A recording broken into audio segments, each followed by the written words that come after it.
In the wellspring of classic 19th century American literature, a spectacular theme unites our greatest authors. They, in various ways, challenge the naive optimism of the American Adam and the notion of the American Eden. They are deeply skeptical towards the notions of human and civilizational progress and perfection, leading to their skepticism of the optimism of the human self, skepticism towards political and civilizational progress, before reaching a climax in Herman Melville's Moby-Dick, a skepticism to the optimism of economic and technological progress. It is true that the classics, especially Virgil and Cicero, along with the English literary tradition, Pilgrim literature in particular, influence the origins of American literature. But American literature, as a definitive and unique genre, begins with the publication of Crevecoeur's Letters from an American Farmer in 1781, and his declaration of the new man in the new world, the American, filled and moved by the spirit of boundless optimism in this new Eden, able to accomplish anything he sets his heart and mind to. Early American literature, in its intermediary stage of birth, from, say, 1781 to 1820, is also unique and exceptional for other reasons. First, American literature gave prominence to female voices in an age when men were still the singular, dominant literary voice. Susanna Rowson and Hannah Webster Foster come to mind as having written early classics that embodied the fervor of the new egalitarianism and republicanism in the aftermath of the American Revolution. Second, many of these same female authors painted a portrait of the American woman as a new Eve in the new world, the new Eden, and therefore set an archetypal complement to the American Adam of so many of the great works of classic American literature. The maturation of American literature is generally understood, however, to have occurred around the year 1820 with the rise of Washington Irving and the publication of Rip Van Winkle and the Legend of Sleepy Hollow. Both of these works by Washington Irving are the beginning of the skepticism of that boundless new man that Crevecoeur wrote of, and also, by extension, the new Eve, the boundless new woman of Rowson and Foster. Rip Van Winkle and the Legend of Sleepy Hollow begin to lay the seeds of the skepticism that will come to dominate the great works leading up to the American Civil War.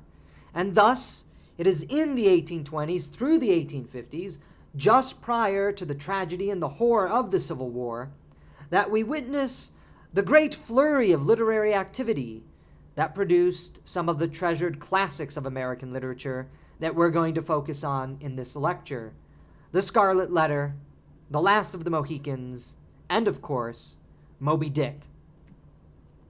In his seminal work, The American Adam, the scholar R.W.B. Lewis writes that in the aftermath of the War of 1812, there was a euphoric feeling that united the American people. This, of course, as you know from history, is the era of good feelings. Lewis writes, in the decade following the end of the War of 1812, an air of hopefulness became apparent in American life and letters. It expressed the sense of enormous possibility that Americans were beginning to share about the future of their new country. But hopefulness at the outset was combined with feelings of impatience and hostility. This hopefulness is undoubtedly contained in the writings of Crevecoeur, who famously boasted that the new man, once scattered all over Europe, now having left behind him all his ancient prejudices and manners, receives new ones from the new mode of life he has embraced, the new government he obeys, and the new rank he now holds. Crevecoeur's American, the new man, is the idealization of what Lewis calls the American Adam. The American that Crevecoeur imagines is one freed from the bondage of the past, freed from human nature, free from sin, those dark ancient prejudices and manners that once held back the greatness and the glory of mankind. He is boundless in his aspiration and opportunities, as Adam was in the garden before the fall. And yes, you should be able to detect traces of a certain American progressivism, that spirit which thinks the same, that we can be freed from the bondage of the past, freed from human nature, freed from sin, create a new man and a new world, lead into a new Eden. Not long after the era of good feelings and the movement toward the great cataclysm of the Civil War, Ralph Waldo Emerson, one of the greatest of American writers, presented his famous lecture, The Conservative, where he divided America into two binary parties: the party of hope, that he belonged to, and the party of memory, the party of memory that many of the great American writers of Emerson's time were belonging to. We may forgive Emerson for his lackluster and infantile characterization of progress and conservatism, especially conservatism as the prejudicial party of memory, but what Emerson underscored is relevant to our understanding of American literary culture and arts. Emerson, as a writer and intellectual belonging, as mentioned, to the party of hope, found himself surrounded and adrift in a storm of memory and criticism by all the other prominent American writers during his lifetime who did not share that optimistic hope that he had. These ideas of the land of hope, party of hope, and man of hope have two origins as I can see it. First is the Pilgrim and Puritan religious optimism that led Cotton Mather to famously declare that God had a special providence for his New England Israel. And of course, there are many ironies in this, because Emerson, who belongs to the party of hope, ends up rejecting his Puritan religious lineage. But he nevertheless remains ensconced in that idea. He, of course, was a Unitarian, and Puritanism had evolved into American Unitarianism with its optimistic natural theology. And as most scholars point out, this does seem to be directly tied to the optimistic theology of the Puritan settlers. Second is the political and economic optimism spelled out by Crevecoeur and energetically written about by Thomas Paine. This tradition of American hope, party of hope, man of hope is still found, for instance, in American capitalism, the belief that just good economic work and hard economic innovation will lead to a new utopia. Yet the classics of 19th century American literature are decidedly against the naive and innocent optimism that has long characterized American liberalism and the so-called American mind. Hawthorne, Cooper, and Melville are, by the dictates laid out by Emerson, partisans of the party of memory and critics of the optimism of Emerson, Crevecoeur, and Paine. The party of optimism, according to Emerson, sought to remind us of those dark ancient prejudices and manners that Crevecoeur thought the new American, the new Adam, was shedding in this new world, this new Eden. Plato said that all peoples and nations believe in noble lies, noble myths, that provide meaning and a sense of purpose to the people. American exceptionalism is but one iteration of this phenomenon that we find all throughout the world. This exceptionalism is part of the American experience and tradition. Perhaps this is why the critics of hopeful innocence are so seductively powerful and enduring in ways that the optimists are not. After all, when we ourselves lose a bit of that optimism, we find great wisdom in the critics of optimism. On one hand, though, we still find the traces of exceptionalism lingering on in their works. And yet, on the other hand, Hawthorne, Cooper, and Melville kick the ladder of American hubris out from underneath us and remind us of the bloody and messy reality of our fallen world and fallen lives. And so here, I wish to discuss the theme of innocence lost, which destroys the idea of the American Adam and the American Eden in these three great classics of American literature. Nathaniel Hawthorne was no Puritan. His relation to Protestantism, to put it nicely, was heterodox at best. Yet Hawthorne isn't so much an anti-Puritan per se, as he is a critic of the religious optimism that characterized the Puritan experiment and mind, which still holds much contemporary sway over the American culture that we live in the 21st century, even though many of the Americans who still promote that Puritan ideal of progress and optimism and perfection are no longer religious. There is, of course, that irony that those who were initially the first skeptics of Puritan religion, like Hawthorne, were actually the skeptics of this tradition.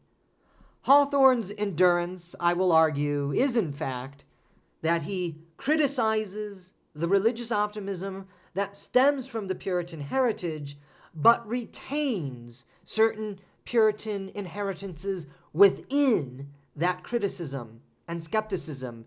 He cannot fully remove himself from the Puritan tradition, even as he criticizes it. In the opening scene of the Scarlet Letter, we find both the optimism of American progress and the critic's call to humility and realism. The founders of a new colony, whatever utopia of human virtue and happiness they might originally project, have invariably recognized it among their earliest practical necessities to allot a portion of the virgin soil as a cemetery and another portion as the site of a prison. In this opening, we see American utopianism and progress existing alongside the images and the rhetoric of death and imprisonment. Note again what Hawthorne says, that the founders of the new colony, the American Puritans, dreamt of utopia and human virtue, where they can have a boundless happiness in this new world. And yet, even though they dreamt of utopia and virtue and happiness, they could not escape the reality of death and imprisonment, and so they had to build a cemetery and build a prison alongside their hopes of a new world. So here we see again American utopianism and progress existing alongside death and imprisonment. Death and imprisonment are going to be the true governing themes of Hawthorne's Scarlet Letter, for that is where the story is going to end. Hester Prynne and Reverend Arthur Dimmesdale are Hawthorne's instantiations, his literary figures of Adam and Eve. Hester and Dimmesdale, had they shed those ancient prejudices, would have lived a happy life in this new world. Arthur Dimmesdale gazed into Hester's face with a look in which hope and joy shone out, Hawthorne writes, when Hester and Dimmesdale reunite in the Edenic forests of New England out of the prying eyes of their Puritan neighbors. It is in this Edenic environment that we see Hester and Dimmesdale shed their sin and burdens and embrace each other in a love every bit as hopeful and optimistic as Emersonian naturalistic theology. As Hawthorne writes in this brilliant moment of the American Adam and the American Eve in the American Eden, by another impulse she took off the formal cap that confined her hair, and down it fell upon her shoulders dark and rich, with at once a shadow and a light in its abundance, and imparting the charm of softness to her features. There played around her mouth and beamed out of her eyes a radiant and tender smile that seemed gushing from the very heart of womanhood. Her sex, her youth, and the whole richness of her beauty came back from what men call the irrevocable past, and clustered themselves with her maiden hope and a happiness before unknown within the magic circle of this hour. And, as if the gloom of the earth and sky had been but the effluence of these two mortal hearts, it vanished with their sorrow. All at once, as with a sudden smile of heaven, forth burst the sun, pouring a very flood into the obscure forest, gladdening each green leaf, transmuting the yellow fallen ones to gold, and gleaming adown the gray trunks of the solemn trees. The objects that had made a shadow hitherto embodied the brightness now. The course of the little brook might be traced by its merry gleam afar into the wood's heart of mystery, which had become a mystery of joy. There is no finer moment in all of Hawthorne's works where the hope of the American experience and experiment is seen than in this stirring passage of the Scarlet Letter. Hester rips off the scarlet A, the last image and symbol and chain of those old world prejudices, and in the arms of her lover, like Eve in the arms of Adam in Milton's Paradise Lost, the joy of the sun illuminates our mortal lovers. The joy of Hester and Dimmesdale here is the joy they had prior to their act of adultery and condemnation by their Puritan neighbors. But when the A is returned to Hester's bosom by the demands of their child, their daughter Pearl, who is the reminder of the reality of sin to all parties and persons in the Scarlet Letter, the natural joy they had shared for just a brief moment in time is desecrated and destroyed. Pearl, who, like God, watches over the illicit lovers and only recognizes them with the A pinned on the bosom and throbbing hand over the heart, ruins the boundless optimism of our American Adam and American Eve. Joy in love, the ultimate hope in Christianity, is of course the hope of the heart of Hester and Dimmesdale in the novel, yet this joy in love cannot be because of their adultery. The novel proceeds to conclude the only way a story without the possibility of reconciliation from sin can end: death. But there is a further irony over Hester and Dimmesdale's lost innocence. The Puritans left the Old World to build a New Jerusalem on the virgin lands of North America. Yet Hester and Dimmesdale seek to return to that decadent and dying world, filled, especially, mind you, with Catholics, to escape their sin, and find that joy they had prior to the story and revealed, if only ever so briefly, by that flood of sun in the forest of New England. Having lost their innocence, Hester and Dimmesdale are, quite literally, expelled from the garden of the New World and forced to wander back east of New England, back to Europe.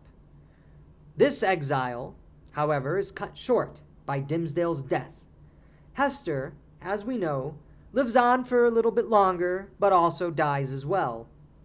So too does Roger Chillingsworth, Hester's husband from England, an eventual demon, but not before taking some measure of sympathy and empathy, and leaving Pearl a substantial inheritance that makes her the richest young girl in the New World. What happened to Pearl in the aftermath of all this? Hawthorne leaves us in the dark. Brilliantly so, I might add. The readers can determine for themselves whether she came into that inheritance, married and lived well, or soon after died, like all of her parents. In the Scarlet Letter, not to mention, of course, the other great short story of Hawthorne, Goodman Brown, Hawthorne critiques the naive, religious hope that characterizes the party of hope in America, even if they are no longer religious in the same ways their Puritan forebears were. In Hawthorne's classic, we still see the traces of that optimism, the optimism in which we see that the little brook might be traced by its merry gleam afar into the wood's heart of mystery, which had become a mystery of joy. But that hope and optimism, the hope and optimism of the American Adam and the American Eve, is eventually surrounded by death and imprisonment. Death and imprisonment do indeed come to Hester and Dimmesdale. It also comes for Roger Chillingsworth, and in my opinion, it also comes eventually for Pearl. The other current of American optimism, as mentioned, is the political and economic optimism expounded upon by Crevecoeur. If Hawthorne critiqued the tradition of religious optimism within American optimism, two great classics of American literature expose the hollowness of the political and economic optimism of American hope. James Fenimore Cooper's The Last of the Mohicans, and, of course, the greatest of all American writings, Herman Melville's Moby-Dick. What makes Cooper's work special is how he deftly weaves the heroic, Adamic figure, in this case Hawkeye or Natty Bumppo, with so many of the tragic characters around us. Uncas, Chingachgook, and Magua in the New York wilderness, beset by the advancement of political civilization and war. In fact, civilization and destruction, politics and destruction, go hand in hand in Cooper's creation. Yet Cooper's leather-stocking tales, specifically here The Last of the Mohicans, the most famous of his stories, still play with the archetypes of the new Eve and the new Adam in the new Eden of America. Alice, a sweet, faithful, yet oftentimes hopeless woman, is the novel's Eve character. She is wholesome, she is young, she is meek.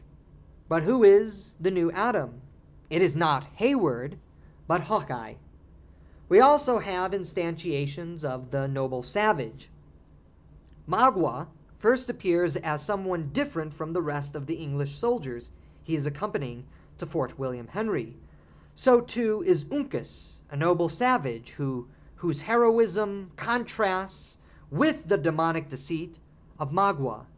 Then, of course, there is Tamenund, who best embodies wisdom and, as the grandfatherly sage, mediates between the various rivals of the novel. The Last of the Mohicans juxtaposes the two great scenes of rupture in American life and collective memory.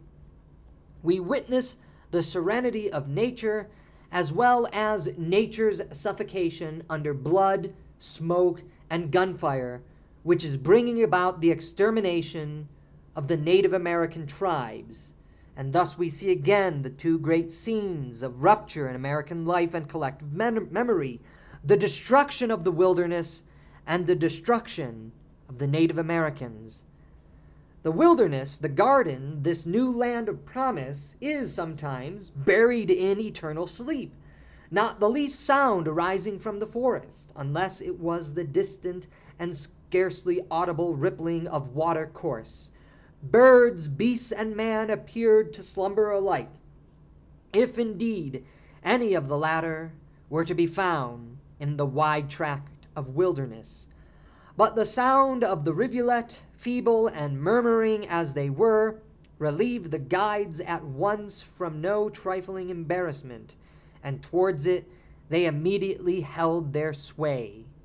We see in Cooper's description of the wilderness world a truly amazing depiction, a beautiful depiction of the American Eden, the dream that this new world was the beginning of a new life.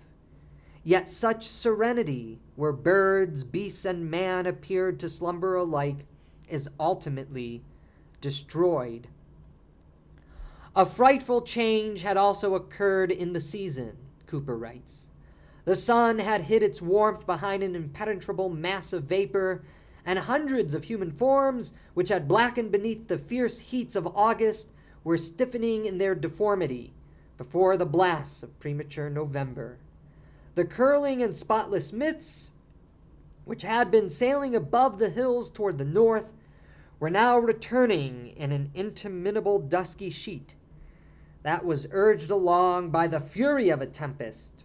In short, it was a scene of wilderness and desolation.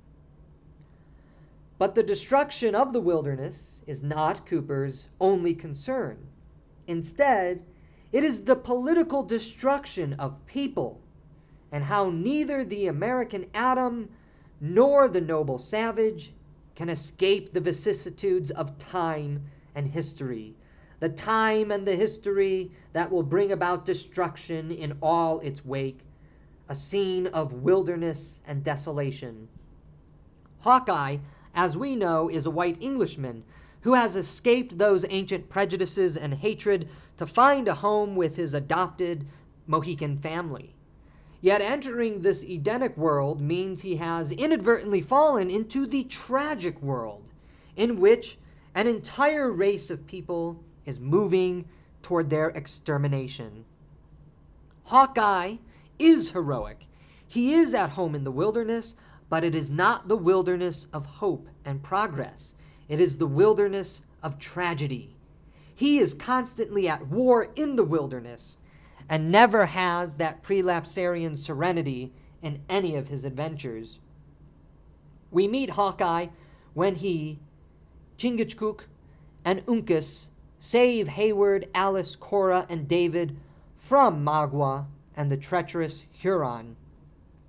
Hawkeye guides the Monroe daughters and Hayward to Fort William Henry, which is under siege by the French and their Huron allies.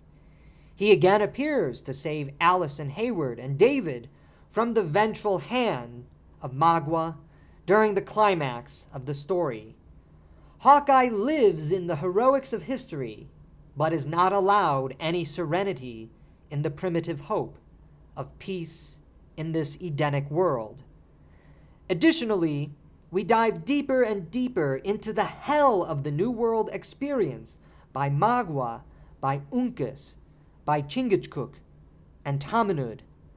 Cooper does not blame, as has become commonplace in the ideologically driven modern university, all the plight of the Native Americans on just the European settlers.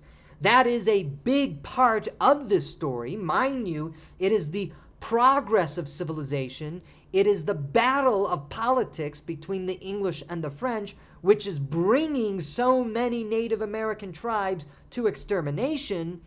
But the Native American characters also reveal in their own dialogues and monologues that they too had bitter rivalries and wars among themselves.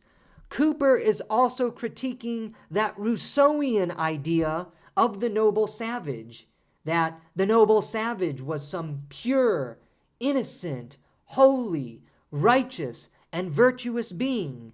Not so. The world of the New Eden, the world of North America, which led the European intelligentsia to dream great fantasies, is all shown by Cooper to be a horrendous lie. The land of innocence was never innocence.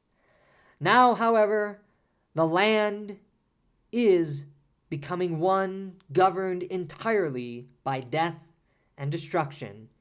The dreamt-of land of innocence is now a land of tragedy, and that, I would contend, is the masterful creation of Cooper in The Last of the Mohicans, reminding us of the reality of tragedy in a world and a psychology of boundless optimism and progress that makes us blind to the horrors of death and destruction. Cooper manages to balance some degree of hope, Hayward and Alice, with tragedy, Uncas, Magua, and Cora. The political optimism of the era of good feelings is challenged by Cooper's reminder, his reminding us that the new world was forged in blood and fire. The blood and fire of Native American rivalries, the blood and fire of European rivalries, the blood and fire of European rivalries that pit native tribe against native tribe and white against white in a destructive battle for control over the North American continent.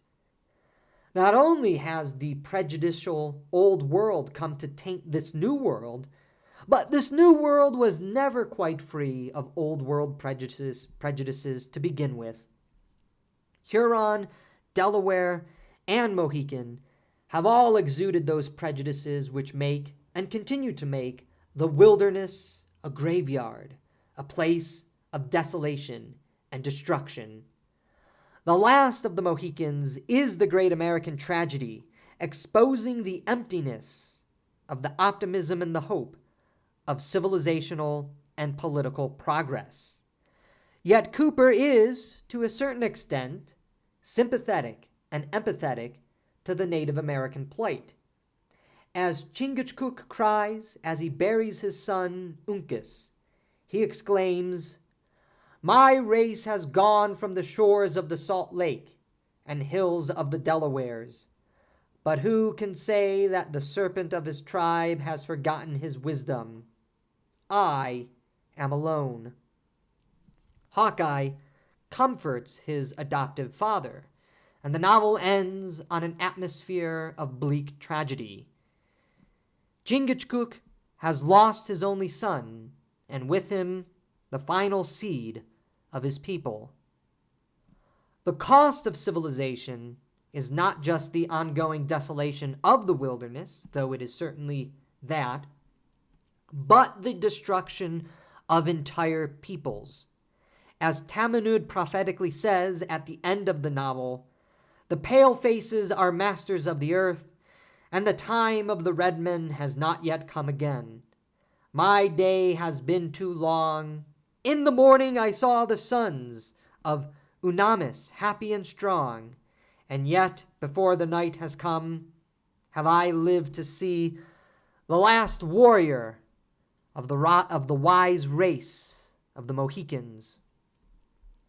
The fact that The Last of the Mohicans ends with a funeral is indicative of the innocence lost theme that permeates the work.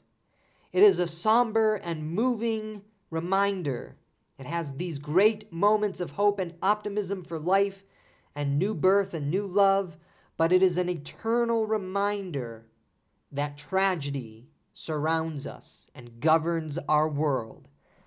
Set in the backdrop of war, The Last of the Mohicans challenges the political optimism of forever progress by reminding us of the real cost of progress and the persistent reality of what Christians have always called sin.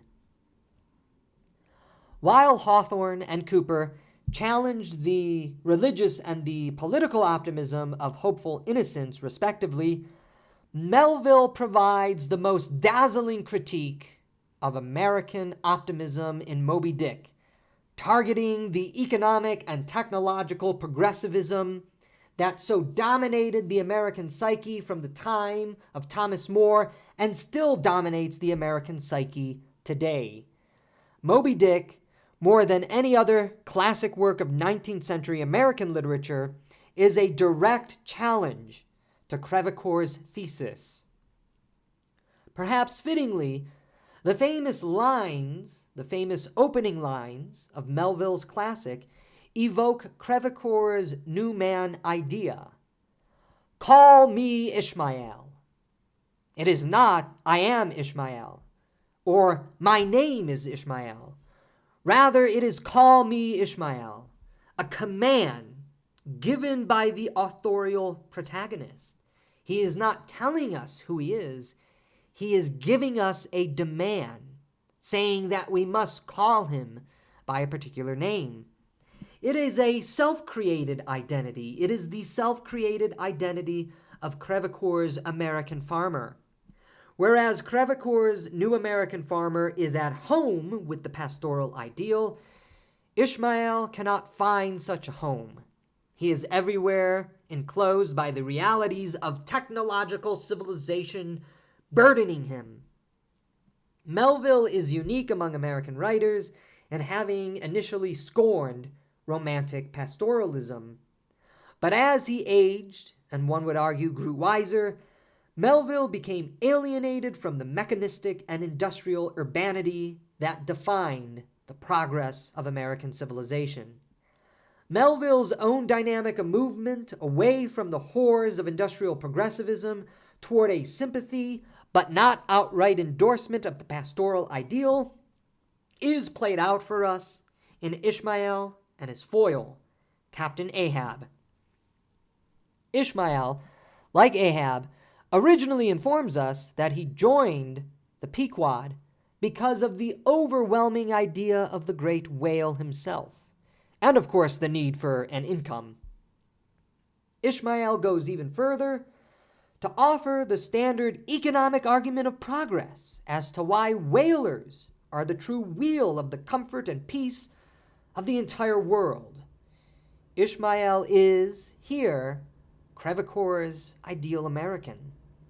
There is an original innocence in Ishmael's befriending of Queequeg and his description of New Bedford. But everyone, Ishmael included, is united under the thumb of Ahab's pursuit of the whale, which is Ahab's conquest of nature, as his various speeches reveal. It is Ahab's absolute power and dominion over nature that Ishmael, Queequeg, and the members of the Pequod suffer from. That attempt to rid nature of evil, which is the very essence of the progress of technological and economic desolation and destruction, going all the way back to the ideology of the new science of Francis Bacon. As the Pequod sails ever further out into the sea, Ishmael, serving on the top of the masthead and peering out over the expanse of space, time, and nature, becomes lost in the serenity of it all. Ishmael is overcome by a spirit of enchantment that he has never before experienced, an enchantment that blends naturalism with lyrical psalmody. In this enchanted mood, thy spirit ebbs away to whence it came, becomes diffused through time and space. Ishmael finally experiences the watery pastorals of the serene, unconscious ideal. But while Ishmael is experiencing this, Ahab speaks to the crew and reminds them of the dangers of nature, the evils of nature, the whale, and the dream of gold plunder and economic progress. Ishmael didn't crash and burn in his transcendental pantheistic moment, but rather is dragged back down into the chains of material reality by Ahab. Power, not enchantment, is the purpose of the Pequod's mission. Power, not enchantment, is the purpose of sailing the seven seas. In the contrast of Ishmael and Ahab, Melville pits the two kingdoms of the world against each other. The kingdom of enchantment, romantic and nonsensical, is, at times, stands athwart the power of the kingdom of power and its destructive and domineering purposes. Melville, however, through the despondency and madness of Ahab, plunges a dagger into the heart of Crevecoeur's thesis, not to mention the Lockean liberalism that undergirds it, and Francis Bacon's ideology of the new science, which gave birth to it. Ahab is not interested in power and dominion for the sake of achieving pleasure. Oh, time was when, as the sunrise nobly spurred me, so the sunset soothed no more. This lovely light, it lights not me. All loveliness is anguish to me, since I can never enjoy.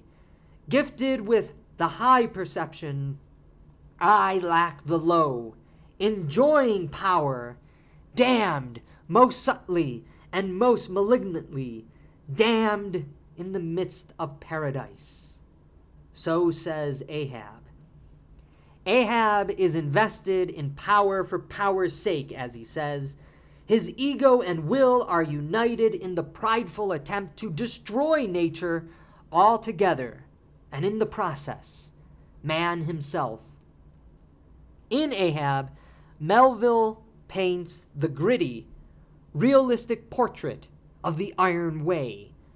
While men like Crevecoeur and Locke may be telling us that if we harness the power of technology and science and industriousness for the sake of comfort, we can achieve a world of pleasure and security, the reality is that we become addicted to technological power and dominion and destroy the last remnants of unspoiled nature in the pursuit of that addiction to power.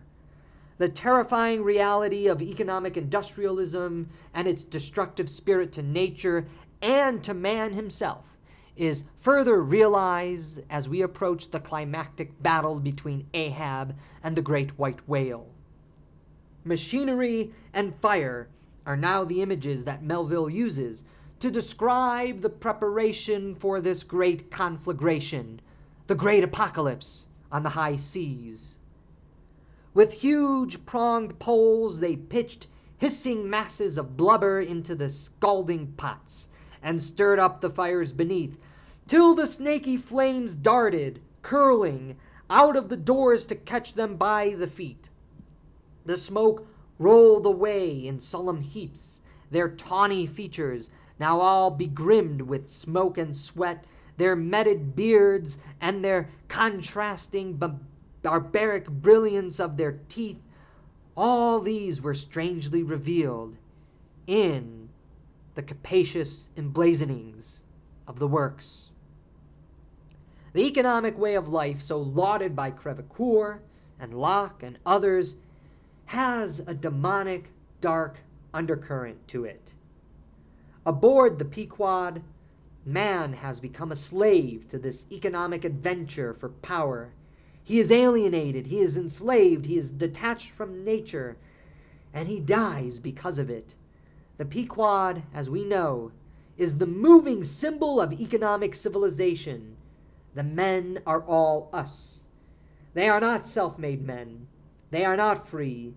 They are enslaved and hammered into the machinery of progress and suffer and die as a result of this enslavement to materialism. Madness consumes Ahab over the course of the story. But here we must ask whether Ahab becomes mad or whether he was always mad to begin with. I believe Melville implies the latter. Ahab was in fact always mad. Losing his leg was just the catalyst for his outright and complete madness to take control of him. We realize too late that Ahab's madness has endangered all of us. It has endangered civilization. It has endangered nature. It has endangered man himself.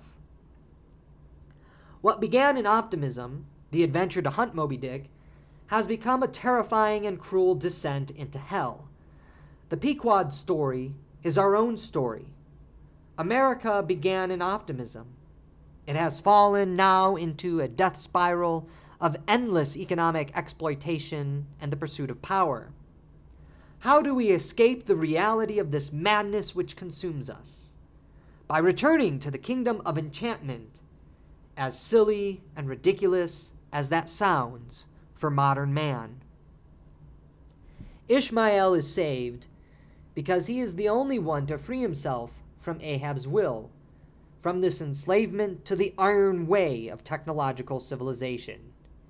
In freeing himself from Ahab's will, Ishmael returns to the enchantment he had experienced, even if only so briefly, earlier in the novel. his only true moment of freedom and self-creation. This brief freedom is the hope for all of us, but a hope that only a lucky few will find. In the midst of our voyage, we must come to accept the ambiguity of beauty and the terror that simultaneously reside in nature, which leads to those few fleeting moments of serenity. O grassy glades, O ever vernal endless landscapes in the soul, in ye, though long parched by the dead drought of this earthly life, in ye men yet may roll like young horses in the new morning clover, and for some few fleeting moments feel the cool dew of life immortal on them. Melville doesn't offer an escape to the pastoral and enchanted view of life. Instead, Ishmael's salvation is through the destruction of the techno-tyrannical society that is the Pequod. Alone, he drifts out into the margins to find serenity and salvation, partly unconscious, we should add. If our world is going to be destroyed by the fires and the engines of economic progress, perhaps some of us, like Ishmael, may yet survive. There is a little bit of hope in that. In examining the wellspring of classic 19th century American literature, we begin to see a spectacular theme that unites our great authors. That theme, of course, is how they challenged the optimism, the progress, and the hope of the American Adam and the American Eve and the American Eden. The great writers of classic 19th century American literature are, in Emerson's words, partisans of the party of memory, and therefore, ironically and deeply conservative in their skepticism towards human, civilizational, political, and economic progress and perfection. And this carries forward even into modern American classics, like F. Scott Fitzgerald's The Great Gatsby and Ray Bradbury's Fahrenheit 451. Hawthorne, Cooper, and Melville also wrestle with this crisis in their unique ways. The Scarlet Letter, The Last of the Mohicans, and Moby-Dick do not actually offer a solution to our problem. They merely expose our crisis for us. Hawthorne is the hopeless conservative. His characters, especially young Goodman Brown, become bitter and alienated. Hawthorne becomes that cranky and vile conservative whom Emerson dislikes, reminding us of all the bad, the ugly, the terrible in life. This, however, doesn't take away from Hawthorne's genius or enduring relevance. We really do live in a world beset by death and imprisonment. Just look at the world around us. Not much has actually changed, has there? Cooper still had to finish his Leatherstocking Tales and writing after The Last of the Mohicans was published. But Cooper aged beyond The Last of the Mohicans, and as he did, he turned to a more traditional and realist brand of Christian Anglicanism. Cooper's conservative Anglicanism, his Episcopalianism, comes to dominate his latter works. Love, Cooper more strongly asserts later in his life, is the healing force that raptures us out of the failure of politics, economics, and civilization. We must, however, have faith. Otherwise, like Raoul, we may lose our Gita in the process of divinization. Melville never again experienced success after Moby-Dick. But what was foreshadowed in Moby-Dick became the preoccupation of his life after the Civil War. Enchantment through poetry. Melville then offers the path that Richard Wagner took in his operas. Salvation lies within the creative spirit of enchantment poetry, and psalmody. In the Davidic songs, we find something truly magical, mystifying, and enchanting. Indeed, even songs of innocence lost possess a certain enchanting and enduring allure that point to that greater reality, the greater reality that lay beyond the mere man of self-creation, dreamt of by Crevecoeur, Emerson, and Thomas Paine.